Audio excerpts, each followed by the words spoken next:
Bom, pessoal, vamos nos conectando, tentando acalmar nossa mente, silenciando o ambiente e também a nossa mente, para que possamos cada vez mais nos sintonizar com os nossos amigos espirituais, esses que nos acompanham durante toda a nossa existência, né, com os mentores da Casa Lucas, que nos proporcionou esse momento de estudo, junto com todos os outros espíritos que trabalham para que a gente consiga efetuar esses estudos durante essa existência. Também com um pensamento de agradecimento, de gratidão, né? E tentando perdoar as nossas próprias faltas e pedindo cada vez mais que possamos entender que o único caminho que nós temos é o bem. Pai Pai nosso nosso que que estais estais no no céu, céu, santificado santificado seja seja o o vosso vosso nome. nome, Venha venha a a nós nós o o vosso vosso reino. reino, Seja seja feita feita a a vossa vossa vontade, vontade, assim assim na na terra terra como como no no céu. céu. O O pão pão nosso nosso de de cada cada dia dia dai-nos dai-nos hoje. hoje, Perdoai perdoai as as nossas nossas ofensas, ofensas, assim assim como como nós nós perdoamos perdoamos a a quem quem nos nos tem tem ofendido. ofendido, E e não não nos os deixeis deixeis cair cair em em tentação, tentação, mas mas livrai-nos livrai-nos de de todo todo mal, mal, que que assim assim seja. seja. Vamos lá, então, pessoal, seguindo nos estudos do livro Os Mensageiros, nos capítulos finais, capítulo 50, a desencarnação de Fernando. Quando Aniceto retirou a destra da minha fronte, perdi a possibilidade de prosseguir nas observações do infinitesimal. Minha visão abrangia minúcias muito importantes ao interesse comum. Entretanto, estava longe daquele poder de apreensão que me transmitira o mentor amigo ao contato do seu elevado potencial magnético.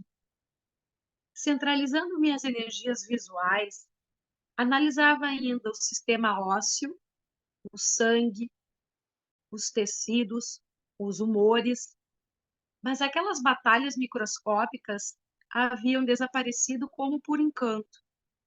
De qualquer modo, porém, minha surpresa era enorme, porque agora identificava em mim mesmo a potencialidade do raio-x. Aniceto, depois de proporcionar a Vicente o mesmo estudo, movimentava providências novas. No aposento, conservava-se determinado número de parentes aflitos. Um médico encarnado examinava o moribundo com atenção.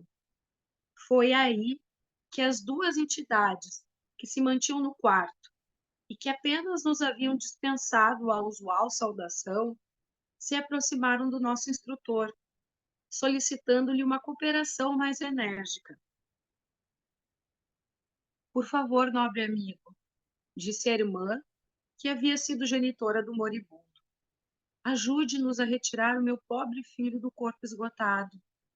Há muitas horas estamos à espera de alguém que nos possa auxiliar neste transe.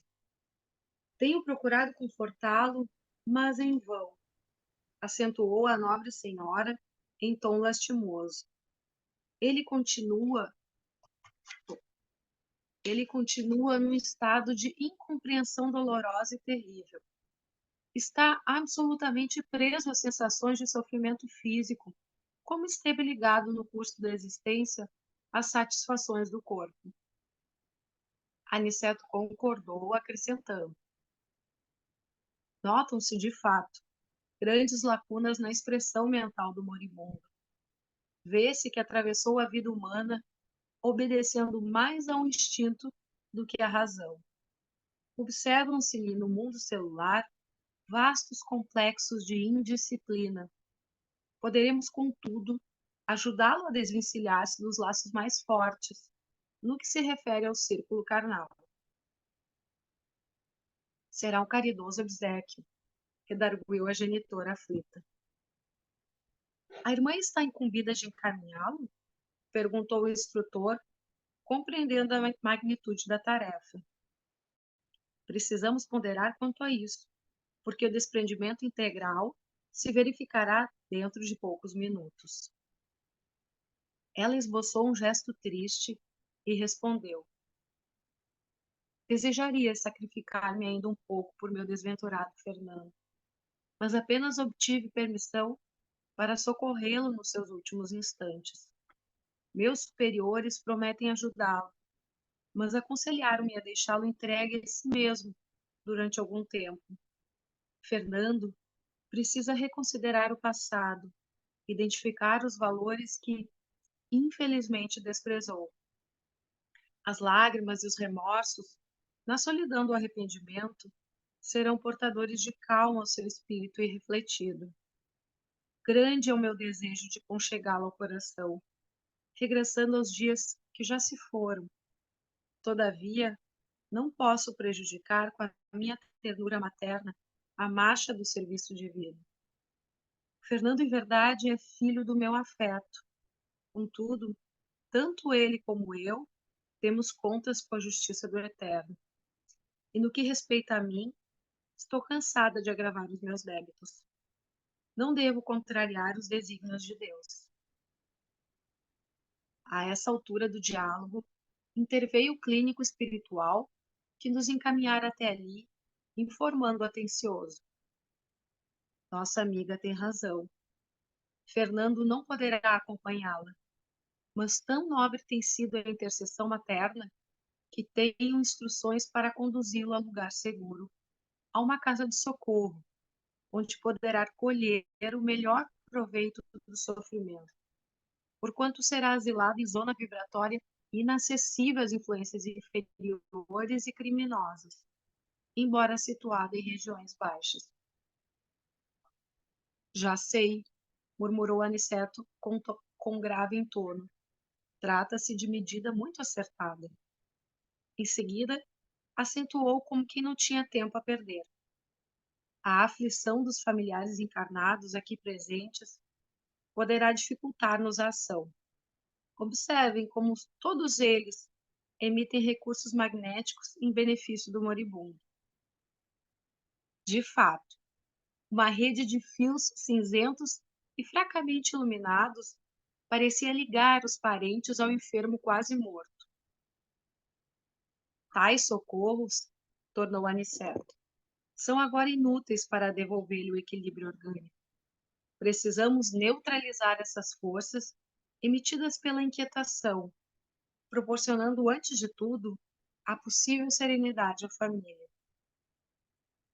E, aproximando-se ainda mais do agonizante, tomou a atitude do magnetizador, exclamando: modifiquemos o quadro do coma. Após alguns minutos em que nosso mentor operava, secundado pelo nosso respeitoso silêncio, ouvimos o médico encarnado anunciar aos parentes do moribundo: melhoram os prognósticos. A pulsação, inexplicavelmente, está quase normal. A respiração tende a acalmar-se. 3 senhoras suspiraram aliviadas. Dona Amanda dirigiu-se ao assistente, a esposa do moribundo.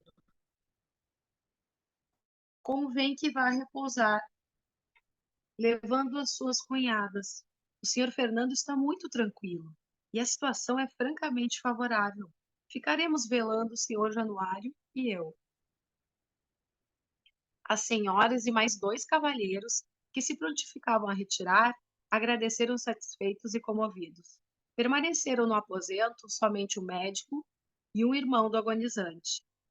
A melhora súbita tranquilizara todos, e aos poucos os fios cinzentos que se ligavam ao enfermo desapareceram sem deixar vestígios. Abramos as janelas melhoras do nosso amigo. O senhor Januário atendeu, abrindo a ampla vidraça. Fundamente espantado, reparei que 3 rostos horríveis, pela expressão diabólica, surgiram de repente no peitoril e interrogaram em voz alta: como é? Fernando vem ou não vem? Ninguém respondeu. Notei, porém, que Aniceto lhes dirigiu um significativo olhar, compelindo-os, tão só com essa medida, a desaparecer. Meia hora passou, dentro da qual o médico e o senhor Januário, quase despreocupados do agonizante pelas melhoras havidas, encetaram uma conversação animada relativamente a problemas do mundo. Aproveitou Aniceto a serenidade ambiente e começou a retirar o corpo espiritual de Fernando, desligando-o dos despojos, reparando eu que iniciara a operação pelos calcanhares, terminando na cabeça, a qual, por fim, parecia estar preso moribundo por extenso cordão, tal como se dá com os nasciturnos terrenos. Aniceto cortou com esforço. O corpo de Fernando deu um estremeção, chamando o médico humano a um novo quadro. A operação não fora curta e fácil. Demorara-se longos minutos, durante os quais vi o nosso instrutor empregar todo o cabedal de sua atenção e talvez de suas energias magnéticas. A família do morto, informada pelo senhor Januário, aflita penetrou no quarto ruidosamente. A genitora do desencarnado, porém, auxiliada por Aniceto e pelo facultativo espiritual que nos levara até ali, prestou ao filho socorros necessários. Daí a instantes, enquanto a família terrena se debruçava em pranto sobre o cadáver, a pequena expedição, constituída por 3 entidades, as 2 senhoras e o clínico, saía conduzindo o desencarnado ao Instituto de Assistência. Reparando eu, contudo, que não saíam utilizando a volitação, mas caminhando, como simples mortais. Sentia-me fortemente impressionado. Intrigava-me, sobretudo, o aparecimento daqueles rostos satânicos quando se abrir a janela. Por que semelhante menosprezo ao agonizante? Retirando-nos da residência, o instrutor me fitou atento e, antes que formulasse qualquer pergunta, esclareceu. Não se preocupe tanto, André, com os vagabundos que esperavam nosso irmão infeliz. Só não penetraram na câmara de dor porque a nobre presença maternal impedia tal assédio. E depois de calar-se por momentos, acrescentou: cada criatura na vida cultiva as afeições que prefere.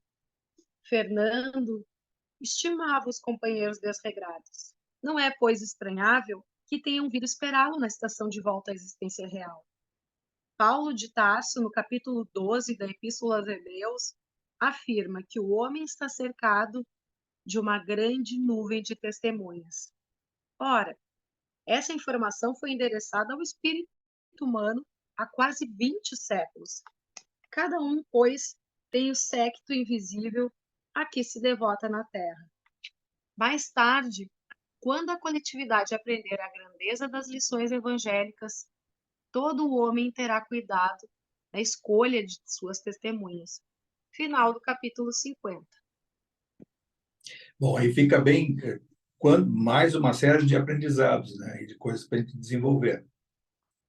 A questão lá do início, aquela visão de raio-x que a gente já tinha falado semana passada, de ver assim que os espíritos superiores, eles têm a capacidade de entrar até dentro da célula dos encarnados e desencarnados, são espíritos superiores. Por momentos, o André Luiz experimentou teve mérito, lógico, né, com a intervenção do Aniceto no frontal dele, ele por alguns minutos teve uma visão microscópica do que estava ocorrendo no corpo físico do Fernando. E aí, o que fica para nós? O atendimento espiritual, quando é realizado o grupo, principalmente o grupo de saúde na casa, os espíritos instrutores, espíritos da área de saúde que estão ali, eles vão aproveitar o ectoplasma nosso para fazer essa interação e eles têm essa visão psíquica e profunda de entrar nos órgãos do paciente que está ali sendo atendido, que esteja ali deitado, E o que faz? Por isso que eu digo assim, não é necessário o médium ter evidência, não é necessário ter clareaudiência para receber isso, fazer aquilo e tal. Por intuição, vai impor as mãos que vai doar, vai sentir que as suas mãos é o poder das pontas, que vai doar ectoplasma, fluido vital, para que as entidades espirituais, em geral, até um grupo desse, que está se atendendo ali simultaneamente, 5, 6, em geral vai ter um médico espiritual, vai ter os seus auxiliares, técnicos da área de saúde, técnico de enfermagem, enfermeiro, seja lá o que for, ou esses voluntários, muitas vezes são práticos da saúde que dão a sua assistência. Não significa ter conhecimento só da medicina terrena, mas ter essa medicina sutil. E eles vão realizar a sua tarefa. Então, não tem que ficar preocupado. Às vezes eu vejo alguns médicos ficam tensos, mas eu não tenho evidência, eu não isso, eu não aquilo. Será que... Será sim, se tiver a vontade de promover promover a saúde daquele que esteja enfermo, doente, em processo de recuperação, só essa intenção é meio caminho andado. O resto, quem vai fazer, conforme o mérito, a situação de cada um, vão ser os espíritos. Então, isso é fundamental. Eu acho que é uma parte primordial, que aí eu acho que os médios que estão iniciados nessa situação têm que compreender isso, estudar isso, e aí a gente vai ver as obras do André Luiz, não só essa, como outras, que tratam do corpo humano como um todo, corpo físico, corpo mental, perispírito, corpo espiritual, para saber como é que se dá esse processo. Quando o médium percebe como se dá e percebe também o resultado, ele consegue ter mais convicção e traz uma satisfação, um prazer. Isso é um prazer amoroso de servir. Isso que é o mais importante. E estimula mais o médium a persistir esse caminho de buscar o conhecimento, de buscar o estudo, de compreender o fenômeno e assim sucessivamente. Eu acho que esse parênteses a gente tem que fazer, porque a gente tem lá, principalmente o grupo de saúde, claro que isso aí vale para todos os atendimentos, até para o próprio passe, há espíritos no grupo de passe também que realizam, conforme a urgência e a adequação, aí depende do plano espiritual também, realizam essas tarefas na plateia que está ali assistindo a palestra e que vai receber o passe. Tá? Isso também não vai depender se o passe vai ser individual, coletivo ou assim por diante. Né? Vai depender da organização no mundo espiritual, naquele ambiente. Cabe a quem? Nós médiuns, nós encarnados, darmos a condição para que eles possam atuar através da disciplina do horário, disciplina, todas aquelas coisas que a gente já falou, já sempre está sempre persistindo em estudar e reestudar, que é a questão da postura do médium, das correntes, da própria casa, da nossa saúde mental, da própria alimentação e assim sucessivamente. Tá? Eu acho que isso aí é importante frisar, porque é fundamental o médium saber o que está ocorrendo, de forma que ocorre, e ele ter convicção do que está fazendo. Tá? As coisas são simples, elas são tão simples que parece assim ser, mas é só isso. Só que tem uma coisa que não é só, é tudo, né?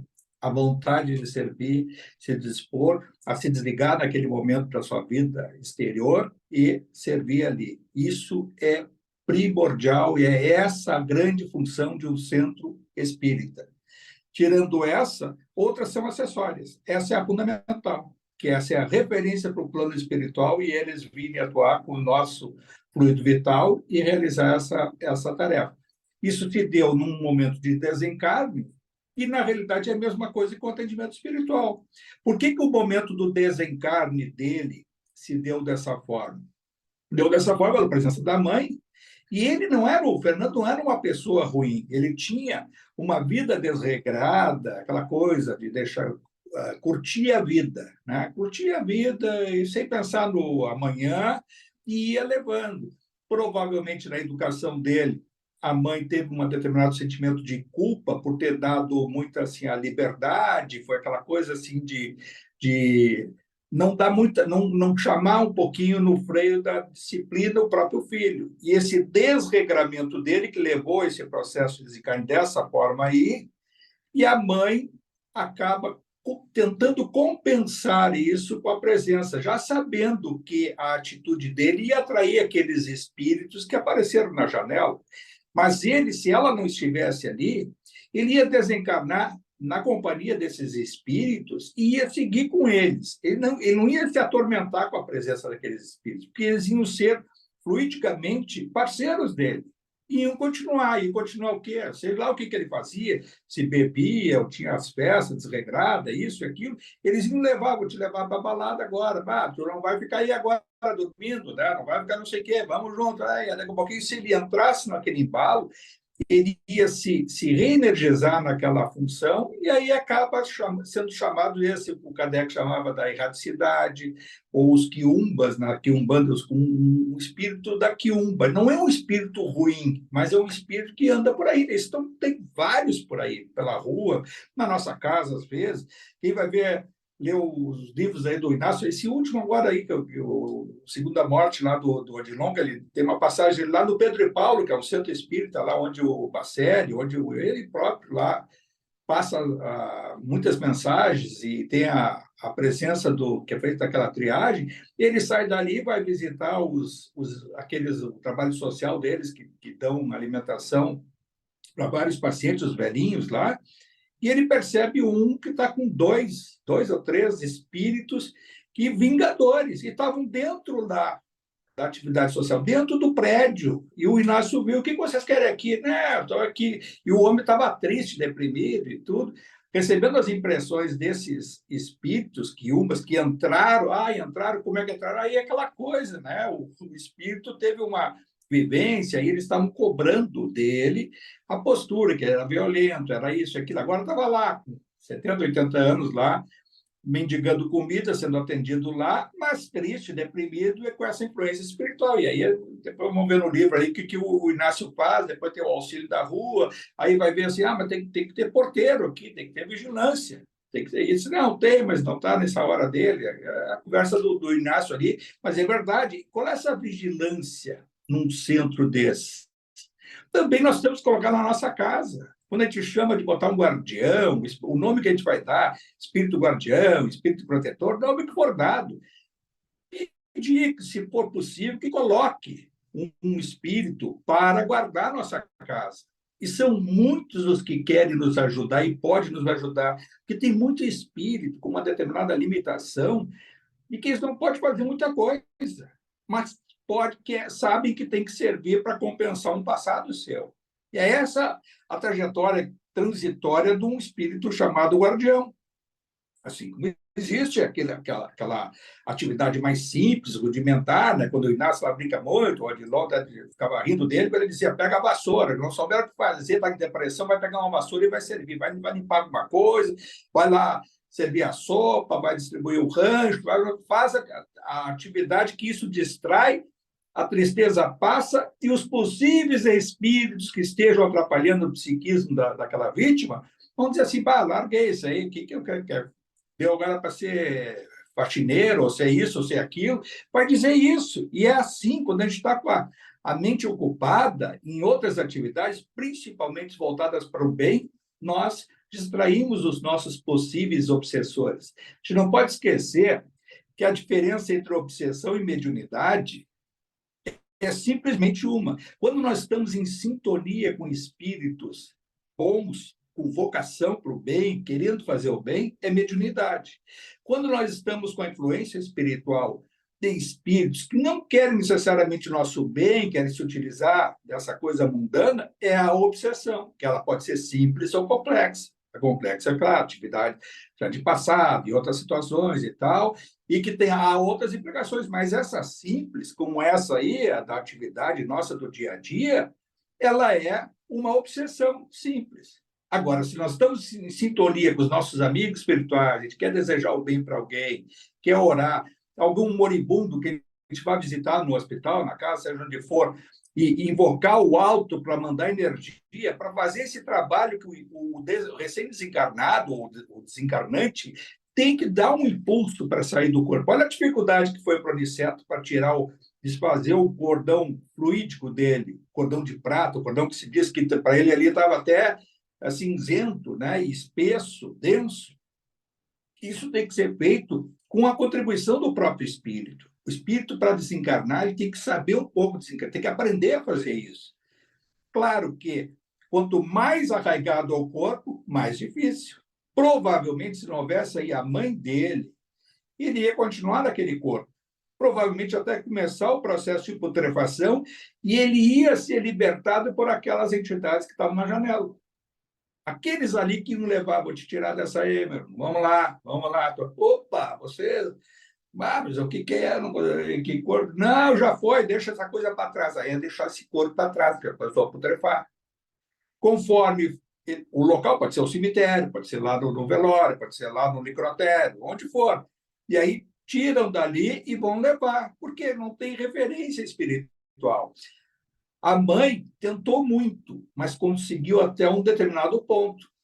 Vai, mas só até o processo do desenlace. E dali vai levá-lo a uma área de transição, um posto de socorro nas regiões umbralinas inferiores, com proteção espiritual.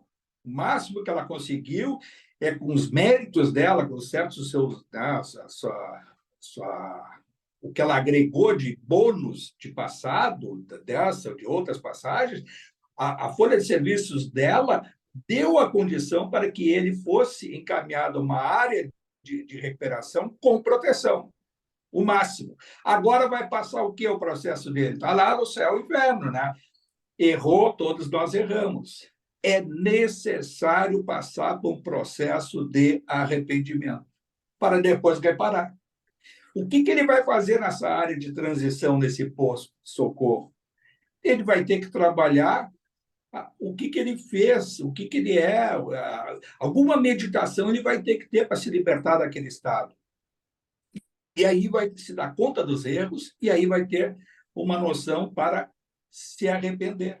E se arrependendo vai projetar, que tentar mais adiante, uma reparação. Claro que isso é um processo longo, e não é de uma hora para outra, todas as coisas vão ser daquele modo, é um processo. Assim como nós estamos passando hoje, a cada momento da nossa existência, a nossa encarnação atual, a gente está procurando, né, pensar em algumas coisas, ser um pouquinho melhor. Não é de uma hora para outra, mas se a gente olhar 10 anos para trás, 20 anos para trás, olha, o passo foi grande para quem procura fazer isso, que tem uma virtude, uma coisa muito boa na vida, isso os espíritos superiores dizem, quem sinceramente se modifica, não volta atrás. Quem sinceramente cresce espiritualmente, não volta. Quem conhece e pratica, compreende o Evangelho de Jesus, não nega mais Jesus.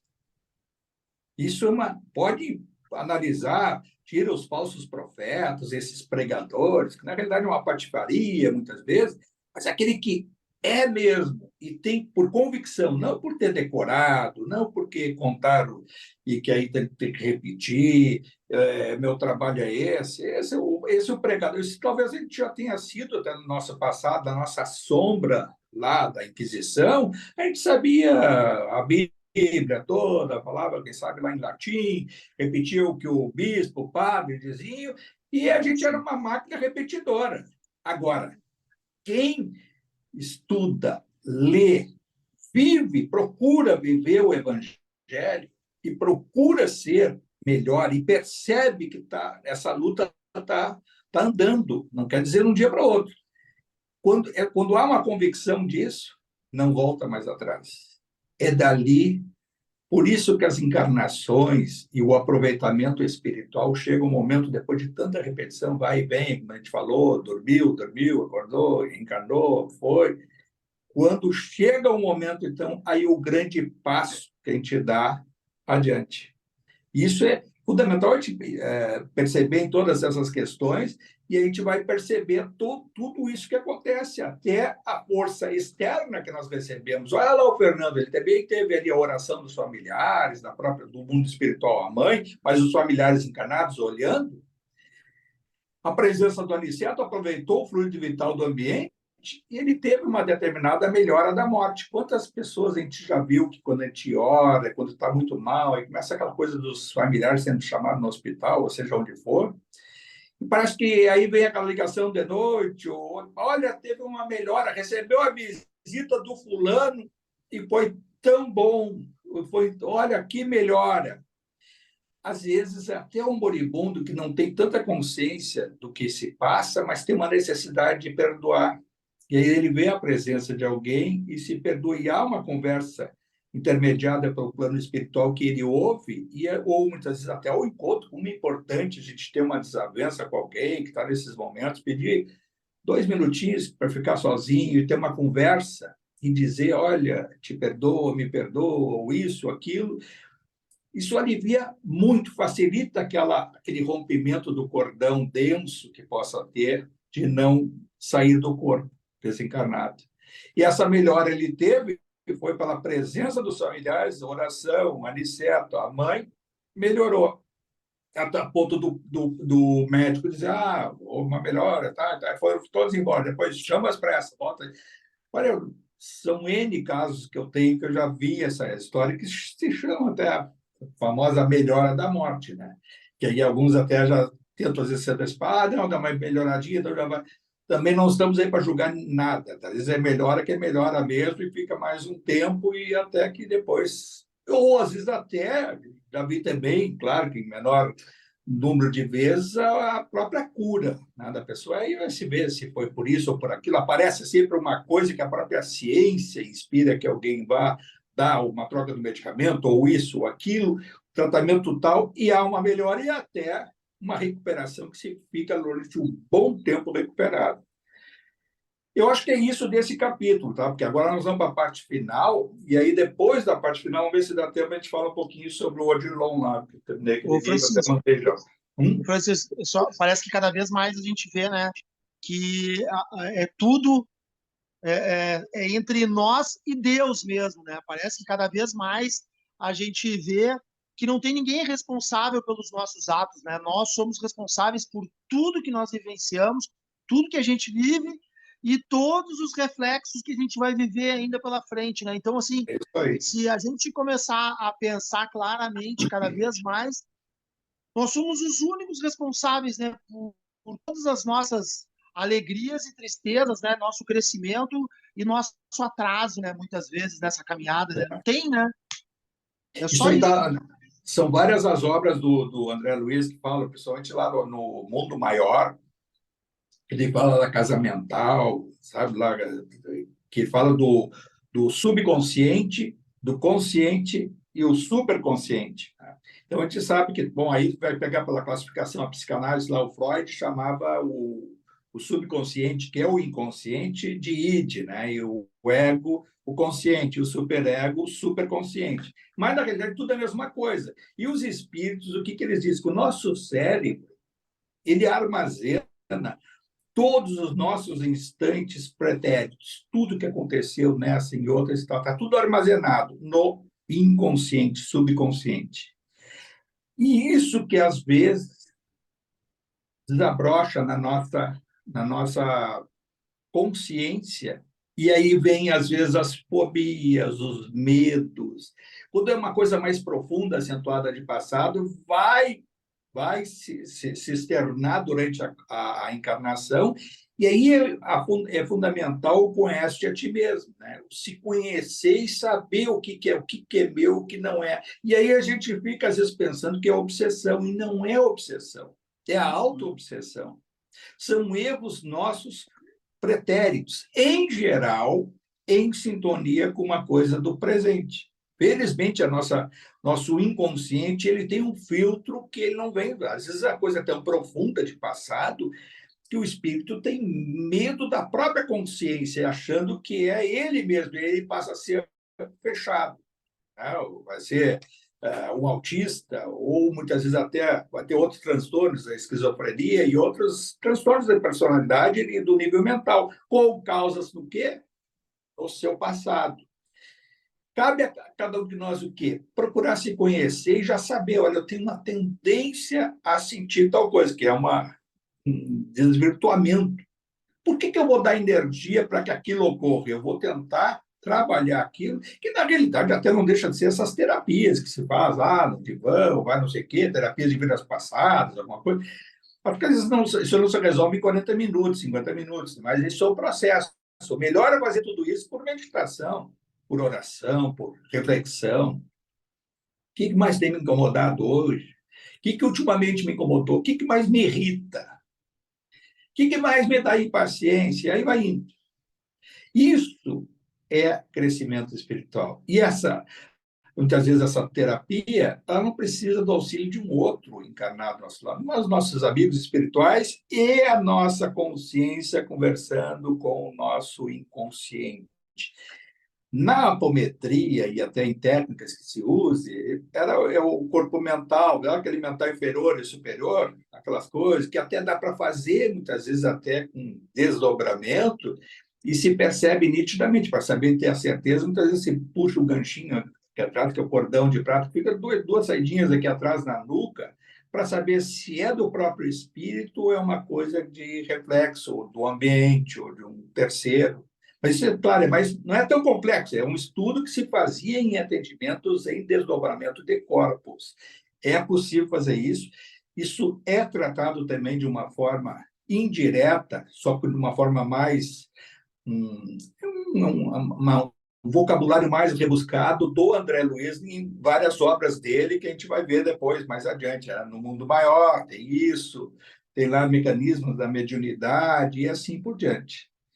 Vamos tentar, então, encerrar o Mensageiros para a gente Vamos lá, avançar. vamos lá. Capítulo final do livro dos Mensageiros, capítulo 51, nas despedidas.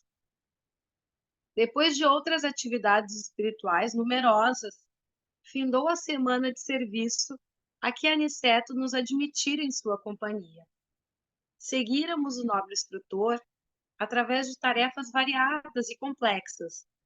Sediados no templo acolhedor de Isabel, atendêramos a considerável número de doentes, bem como a irmãos outros perturbados, abatidos, transviados e moribundos. Nosso orientador tinha, para todos os casos, maravilhosos recursos de improvisação, sempre atencioso e otimista. Aqueles poucos dias de trabalho novo encheram-me o cérebro de raciocínios novos e o coração de sentimentos que até então desconhecera. Ao contato das revelações de Aniceto, nos domínios da eletricidade e do magnetismo, reformara todos os meus antigos conhecimentos de medicina. A ascendência mental no equilíbrio orgânico, as forças radioativas, o campo das bactérias, a visão mais ampla da matéria organizada, compeliam-me à nova conceituação científica na arte de curar os corpos enfermos. Alargara-se, sobretudo, em minha alma, o entendimento acerca do médico divino, que reestabelece a saúde do espírito imortal. A claridade extensa, que me felicitava agora o espírito, fornecia mais largo conhecimento de Jesus. Compreendi, então, que a fé não constitui uma afirmativa de lábios, nem uma adesão de ordem estatística. Procurá-la-ia em vão na esfera sectária, mas disputas vulgares nos cultos exteriores, alteráveis todos os dias. Era, assim, uma fonte d'água viva, nascendo espontaneamente em minha alma. Traduzia-se em reverência profunda, aliada ao mais alto conceito de serviço e responsabilidade, diante das sublimes concessões do Eterno Pai. Encontrar um tesouro inacessível à destruição e um bem intransferível, por nascido e consolidado em mim mesmo. Quando o instrutor nos convidou a regressar, sentia-me positivamente outro. Guardava a impressão de haver encontrado as notícias diretas do Senhor Jesus na descoberta do meu próprio mundo interior. Como poderia pagar ao prestimoso Aniceto semelhante capitalização de bens imortais? Havia terminado o serviço de orações na última reunião semanal da residência de Isidoro e Isabel. Os trabalhos, sempre ativos, haviam representado esfera de observações e experiências sempre novas. Grande número de amigos de Aniceto acercaram-se do instrutor, ansiosos por partilharem a luz da conversação de despedidas. O devotado orientador oferecia a todos a sua palavra de bom ânimo, otimismo, alegria e confiança no Senhor, como um príncipe de legenda cuja boca fosse fonte inesgotável de ouro espiritual. Vicente e eu tínhamos os olhos úmidos, desejosos de externar-lhe verbalmente o nosso reconhecimento pelas bênçãos recolhidas. Mas, ao nos aproximarmos, o abnegado orientador sorriu e antecipou: agradeçam a Jesus pelo muito que nos tem dado. E tomando a Bíblia, como interessado em fixar o assunto geral, no amor às coisas santificadas, leu em voz alta no capítulo 2º dos Provérbios de Salomão: Filho meu, se aceitares as minhas palavras e guardares contigo os meus mandamentos, para fazeres atento à sabedoria o teu ouvido e para inclinares o teu coração ao entendimento, e se clamares por entendimento e por inteligência alçares a tua voz, se como a prata a buscares e como a tesouros ocultos a procurares, então entenderás o temor do Senhor e acharás o conhecimento de Deus. Deixou em seguida o livro sagrado sobre a mesa e sentenciou: lembremo-nos do Senhor em nossas despedidas. Ratifiquemos, irmãos, nossos compromissos de trabalho e testemunho. Em tão pequeno trecho dos Provérbios, encontramos muitos verbos que interessam os espíritos cristãos. Aceitar os mandamentos divinos e guardá-los. Tornar o ouvido atento e o coração esclarecido. Pedir entendimento e inteligência, alçando a voz acima dos objetivos inferiores. Buscar os tesouros do Cristo e procurar-lhe o programa de serviços. Representa o esforço nobre daquele que, de fato, deseja a divina sabedoria. Não esqueçamos esses deveres. Como a pausa se fizesse mais longa, o irmão rogou ao querido amigo prosseguisse na interpretação do texto, mas Aniceto replicou em tom fraternal: por agora, meu irmão, não é mais possível. Outras obrigações nos chamam de longe. E dirigindo-se particularmente a Vicente e a mim, acentuou: já que voltaremos pela estrada comum, poderemos esperar por nossa amiga Isabel para apresentar-lhe nossos agradecimentos e despedidas. Daí a momentos, a nobre companheira de Isidoro, abandonando o corpo ao repouso do sono, veio até nós, junto do esposo espiritual, atendendo ao convite mental do nosso dedicado orientador. Aniceto exprimiu-lhe profundo reconhecimento. Falou-lhe da nossa alegria, das oportunidades santas do serviço que a bondade divina nos havia proporcionado. Dona Isabel agradeceu comovidamente, deixando transparecer as lágrimas da gratidão que lhe dominavam o espírito. Nobre Aniceto, disse enxugando os olhos, se for possível, voltai sempre ao nosso modesto lar. Ensinai-me a paciência e a coragem, generoso amigo. Quando puderdes, não me deixeis transviar nos deveres de mãe, tão difíceis de cumprir na carne, onde os interesses menos dignos se entrechocam com violência.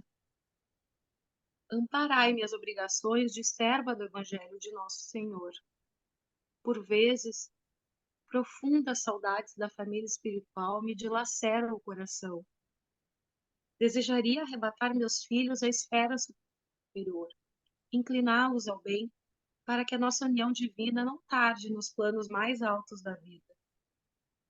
E essas saudades de nosso lar me pungem a alma, ameaçando por vezes minha tarefa humilde na terra. Nobre Aniceto, não vos esqueçais desta amiga pobre e imperfeita.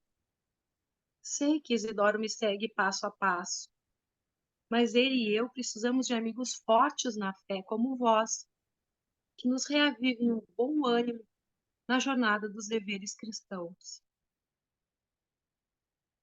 A irmã Isabel não pôde continuar, porque o pranto lhe embargara a voz. Aniceto, de olhos brilhantes e serenos, enlaçou-a como um pai e falou brandamente: Isabel, segue em teus testemunhos e não temas, estaremos contigo agora e sempre. Muitas criaturas admiráveis tiveram a tarefa, mas não esqueçamos, filha, que Jesus teve a tarefa e o sacrifício no mundo. Não nos faltará no caminho redentor o terno cuidado do guia vigilante.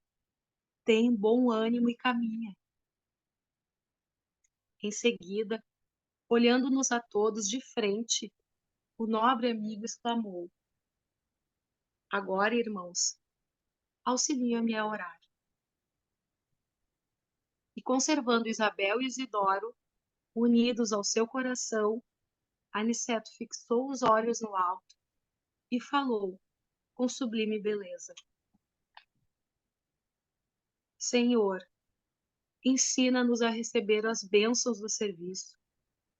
Ainda não sabemos, amado Jesus, compreender a extensão do trabalho que nos confiaste.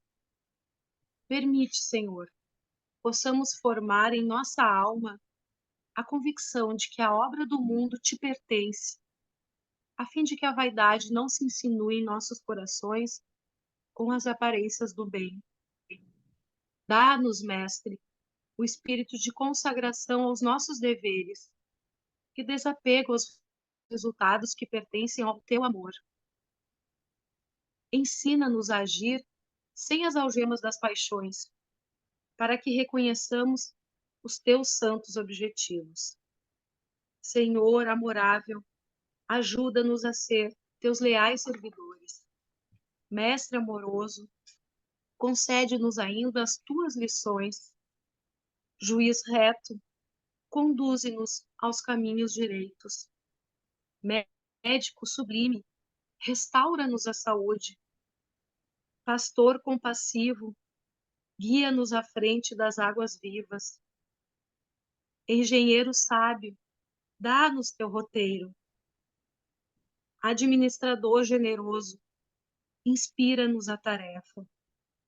Semeador do bem, ensina-nos a cultivar o campo de nossas almas. Carpinteiro divino, auxilia-nos a construir nossa casa eterna.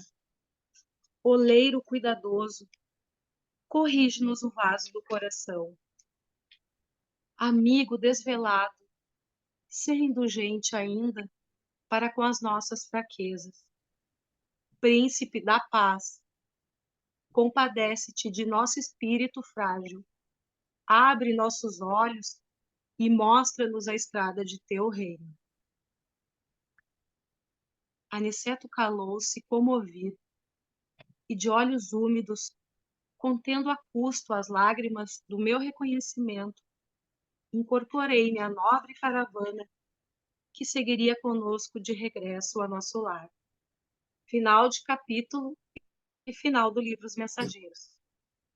Bom, a gente vê nessa passagem, né, primeiro o coroamento de uma semana de trabalho. Você repetiu que esse livro era o relato de um trabalho da crosta terrestre, né, tanto do André Luiz, com o Vicente, acompanhado em missão superior, que veio o Aniceto. Né, boa parte estiveram lá com o Alfredo, a Ismália, né, e agora a Isabel e o Qual é o nome do rapaz? É o sei O lá. Isidoro?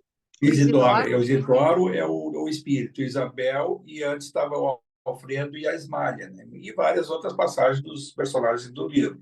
Mas aí, para a gente ver assim, esse livro tranquilamente podia ser o Nosso Lar, capítulo do livro 2, e ele é uma sequência, porque a gente vê lá que o fim do Nosso Lar, que foi dado o título de cidadão de Nosso Lar para o André Luiz, ele só havia vindo uma vez na crosta. Ele veio visitar a mulher dele, a Zélia, né, que até depois ele foi induzido, quer dizer, ele teve a consciência de ajudar o novo marido da ex-mulher dele. Quer dizer, então, veja que coisa que para ele foi tão difícil naquele momento do Nosso Lar, no finalzinho do livro. Agora ele vem na crosta para, com a missão psíquica, com a visão psíquica expandida, para fazer todo esse atendimento que ele fez em várias passagens que a gente vê ao longo desses capítulos. E a gente vê o que ele como médico, o mundo dos encarnados, um cientista, né? Não era qualquer médico, ele tinha um conhecimento profundo. Ele vê dentro dele uma transformação geral que expande todos os conhecimentos que a medicina e a ciência deram para ele até então. Então, o que ocorre para ele? O crescimento espiritual, e ele consegue enxergar intimamente os ensinamentos do Evangelho de Jesus que ele não havia tido durante a encarnação. Isso aí também é uma outra coisa que serve bem para nós, dá um alento para cada um de nós, dizer assim, pô, mas então quem não sabe nada, não faz nada. Ele não é, ele era uma pessoa boa, o André Luiz, o Carlos Chagas, né? Era um cientista, mas tinha determinada vaidade, tinha um determinado desregramento, tinham coisas, né, da própria sociedade na época, em que aí quem mais tem, mais pode, isso tudo ele vivenciou. Então, ele não era uma pessoa ruim, mas teve uma conduta durante a vida muito aprisionada ao mundo material, o mundo dos encarnados.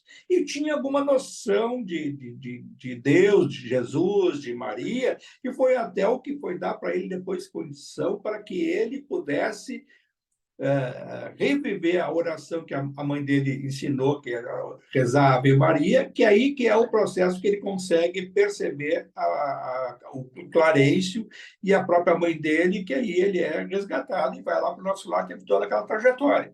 Mas toda essa passagem, agora ele retorna à crosta com toda aquela sabedoria, com toda aquela compreensão, e percebe que, vivendo o evangelho no seu dia a dia, vivendo profundamente o que a gente tem de acesso, que até então ele não tinha tanta coisa, ele está no mundo espiritual, esse livro é de 44, ele é elaborado em 43, 42 foi o Nosso Lar, 42 para 43. Ele desencarnou no final da década de 30, então no início da década, meados de 30, ficou no plano espiritual lá inferior, e ao ser resgatado, não houve tanto tempo. Esse aprendizado dele foi muito intenso. E é isso que a gente estava falando até há pouco, de quando a gente se dá conta do que deve ser, nós fazemos o nosso tempo se multiplicar. A gente faz muito mais. Quando a gente tem consciência das coisas, quando a gente faz o que gosta, a gente se multiplica no horário. Quando a gente está lendo um livro, quando o livro é cativante, nos chama atenção, a gente quer ler, às vezes até interrompe outras coisas ou apressa outras atividades para depois seguir uma leitura como se estivesse vendo um filme, uma novela, seja lá o que for. Então, quando nós somos cativados no nosso dia a dia, a percepção de ser alguém que vai ser útil ao universo, quando a gente é útil a alguém ou algumas coisas, nós somos úteis ao universo. E quando nós fazemos isso, o tempo passa rápido. Isso também vale no mundo espiritual. Esse instante dos 7, 8, 9 anos que ele passou lá embaixo, que porventura nós já tenhamos passado também muitas e muitas vezes, e talvez decênios e decênios, centenas de vezes nas nossas encarnações pretéritas, isso passa também muito rápido, mas é uma semente que não desperta. Esse adormecimento.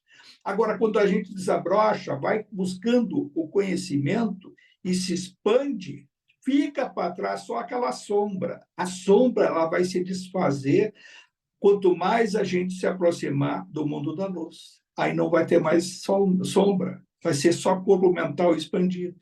É isso que nos espera para a gente compreender fenômenos até que ocorrem no mundo espiritual, como esse da segunda morte. Vamos deixar para a semana que vem, vamos ver se a gente faz um comentário na parte inicial. A gente lê o prefácio dos Missionários da Luz e comenta o livro A Segunda Morte. Tá?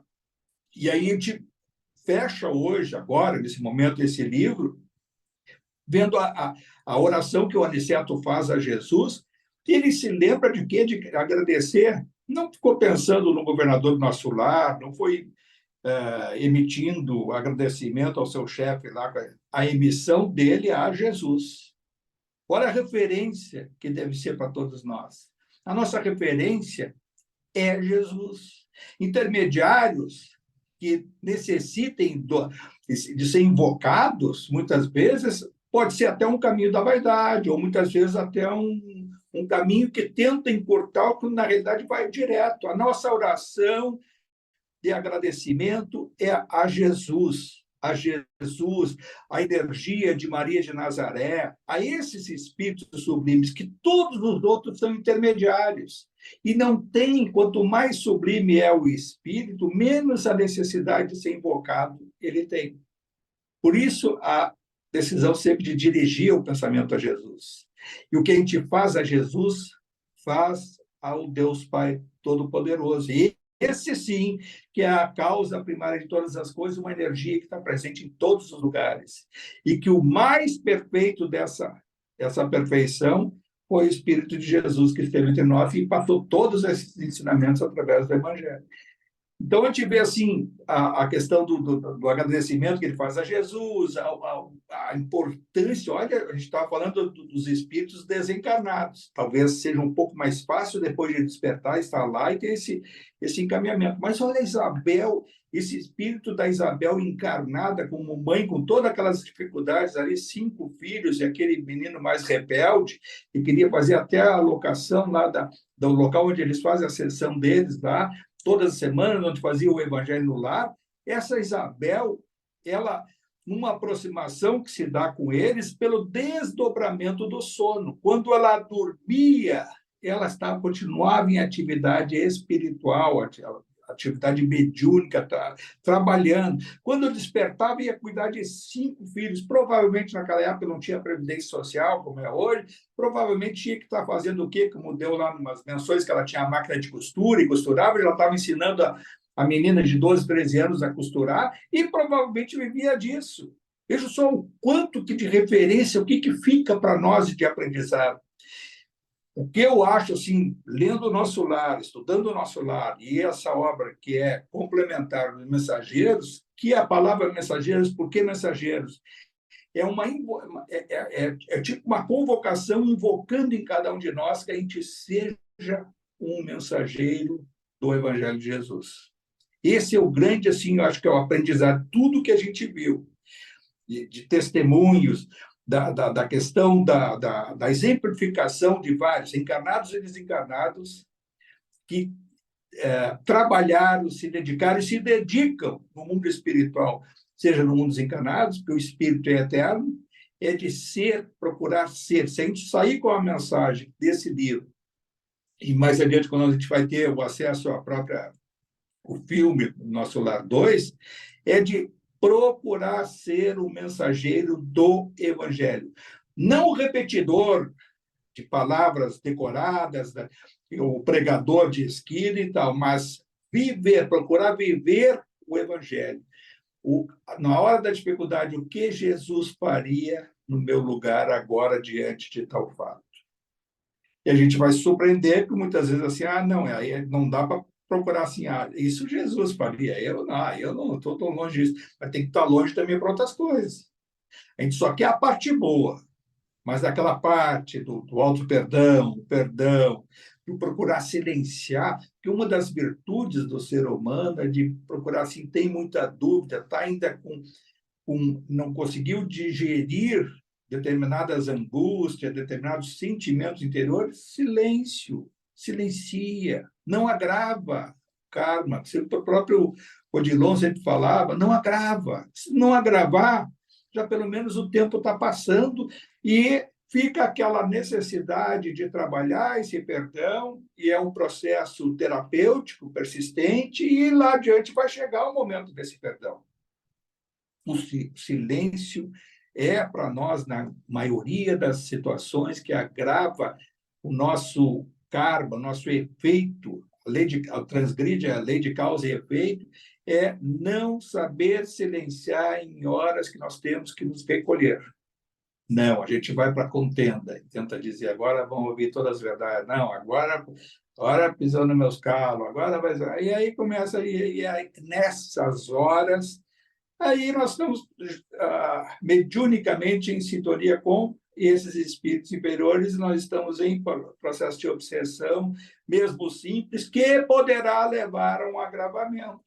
Quantos, por um processo simples de obsessão, não cometeram um ato insano de subtrair a vida de alguém ou de ofender de tal forma que gerou uma discórdia, com uma ruptura familiar, e assim sucessivamente.